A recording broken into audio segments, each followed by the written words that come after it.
ವೀಕ್ಷಕರೇ, ಎಲ್ಲರಿಗೂ ನಮಸ್ಕಾರಗಳು. Welcome to my channel. ಈ ಹಿಂದೆ ಅಭಿಷೇಕ್ನ ನ್ಯಾಮಿನೇಷನ್ನಿಂದ ಬಚಾವ್ ಮಾಡಲು ರಕ್ಷಿತಾ ಶೆಟ್ಟಿ ಹರಸಾಹಸ ಪಟ್ಟಿದ್ದರು.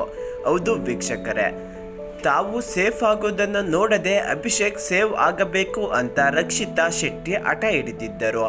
ಈ ವಾರ ನೋಡಿದರೆ ತಮ್ಮ ಪರವಾಗಿ ಸ್ಟ್ಯಾಂಡ್ ತೆಗೆದುಕೊಳ್ಳೋದು ಮಾಳು ನಿಪನಾಳ ಪರವಾಗಿ ರಕ್ಷಿತಾ ಶೆಟ್ಟಿ ಐಡ್ರಾಮಾ ಮಾಡಿದ್ದಾರೆ. ರಕ್ಷಿತಾ ಶೆಟ್ಟಿಯ ಮುಖವಾಡವನ್ನು ಕ್ಯಾಪ್ಟನ್ ಧನುಷ್ ಗೌಡ ಕಳಚಿದ್ದಾರೆ. ರಕ್ಷಿತಾ ಶೆಟ್ಟಿ ಬಗ್ಗೆ ಅಭಿಷೇಕ್ ಶ್ರೀಕಾಂತ್ ಕೈ ಸತ್ಯ ಬಿಚ್ಚಿಟ್ಟಿದ್ದಾರೆ.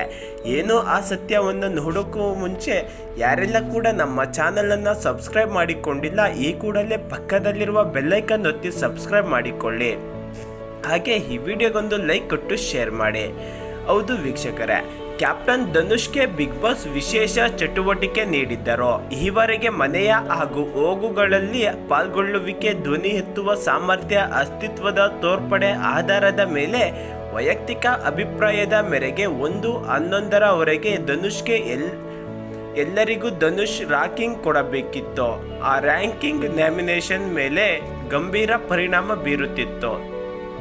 ಈ ಟಾಸ್ಕ್ನಲ್ಲಿ ಮಾಳುಗೆ ಕೊನೆಯ ಸ್ಥಾನ 11 ನೀಡಿದ್ದರು, ಗಿಲ್ಲಿಗೆ 2ನೇ ಸ್ಥಾನ ಕೊಟ್ಟಿದ್ದರು. ಇದನ್ನ ರಕ್ಷಿತಾ ಶೆಟ್ಟಿ ಪ್ರಶ್ನೆ ಮಾಡಿದರು. ಜನರು ಇಷ್ಟಪಡುತ್ತಿದ್ದಾರೆ, ಪಾಪ್ಯುಲರ್ ಇದ್ದಾರೆ ಅಂತ ಗಿಲ್ಲಿಗೆ 2ನೇ ಸ್ಥಾನ ಕೊಟ್ಟು ಸೇಫ್ ಆಗಿದ್ದೀರಿ ಅಂತ ನನಗೆ ಅನಿಸುತ್ತಿದೆ ಎಂದು ಧನುಷ್ ಗೌಡಗೆ ರಕ್ಷಿತಾ ಶೆಟ್ಟಿ ಹೇಳಿದರು. ರ್ಯಾಂಕಿಂಗ್ ಟಾಸ್ಕ್ ಮುಗಿದ ಮೇಲೆ ಮಾಳು ಜೊತೆ ರಕ್ಷಿತಾ ಶೆಟ್ಟಿ ಮಾತಿಗಿಳಿದರು. ನೀವು ಹೇಗೆ ಇದ್ದೀರಾ ಹಾಗೆ ಇರಿ, ಎಂತ ಚೇಂಜ್ ಆಗಬೇಡಿ. ಹಾಗೆ ಹೊರಗೆ ಹೋಗ್ತೀನಿ, ಎಲ್ಲರ ಜೊತೆಗೆ ಮಾತನಾಡಲು ಅವಶ್ಯಕತೆ ಇಲ್ಲ, ನಿಮಗೆ ಅಧಿಕ ಪ್ರಸಂಗ ಬೇಡ, ನೀವು ಯಾರೊಂದಿಗೆ ಕಂಫರ್ಟ್ ಆಗಿದ್ದೀರಾ ಅವರೊಂದಿಗೆ ಮಾತ್ರ ಇರಿ.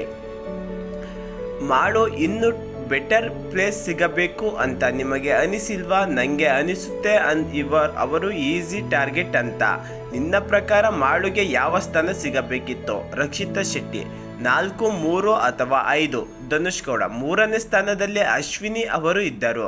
ನಿನ್ನ ಪ್ರಕಾರ ಅಶ್ವಿನಿ ಅವರನ್ನು ಎಲ್ಲಿ ನಿಲ್ಲಿಸಬೇಕಿತ್ತು? ರಕ್ಷಿತಾ ಶೆಟ್ಟಿ ಅದು ನನಗೆ ಬೇಡ. ಧನುಷ್ ಗೌಡ ನಿನ್ನ ಪ್ರಕಾರ ನಿನಗೆ ಹಾಗೆ ಅನಿಸಿತ್ತು, ಮಾಳುಗೆ ಫ್ಯಾನ್ಸ್ ಇದ್ದಾರೆ ಅಂತ ನೀನು 4ನೇ ಪ್ಲೇಸ್ನಲ್ಲಿ ನಿಲ್ಲಿಸಿದ್ದೀಯಾ ಅಂತಲೇ ನನಗೆ ಅನಿಸೋದು. ಧನುಷ್ ಗೌಡ ಅವರ ಈ ಮಾತಿಗೆ ರಕ್ಷಿತಾ ಶೆಟ್ಟಿ ಏನು ಹೇಳಲಿಲ್ಲ. ಅನಂತರ ಪ್ರೊಫೆಷನ್ ಬಗ್ಗೆ ಗಿಲ್ಲಿ ಮೇಲು ಕೀಳಾಗಿ ಮಾತನಾಡಿದ್ದರು ಎಂದು ರಕ್ಷಿತಾ ಶೆಟ್ಟಿ ಹೇಳಿದಾಗ, ಮೆಣಸಿನಕಾಯಿ ತಿನ್ನುವ ಟಾಸ್ಕ್ನಲ್ಲಿ ಧ್ರುವಂತ್ ನಿನ್ನ ಬಗ್ಗೆ ಬೇಜಾನ್ ಮಾತನಾಡಿದ್ದರು, ನೀನೇನು ಮಾತಾಡದೆ ಬಂದೆ, ಅದು ನಿನ್ನ ತಪ್ಪ ಎಂದು ಧನುಷ್ ಗೌಡ ಒಳ್ಳೆಯ ಪಾಯಿಂಟ್ ಹಾಕಿದರು. ಆಗ ಏನು ಮಾತನಾಡದೆ ಅಳುತ್ತಾ ಹೋದರು ರಕ್ಷಿತಾ ಶೆಟ್ಟಿ. ಈ ವೇಳೆ ಅವಳದು ತಪ್ಪು ಅಂತ ಸಾಬೀತಾಗುವ ಓಡಿಬಿಡುತ್ತಾಳೆ ಎಂದು ಬಿಟ್ಟರು ಧನುಷ್ ಗೌಡ.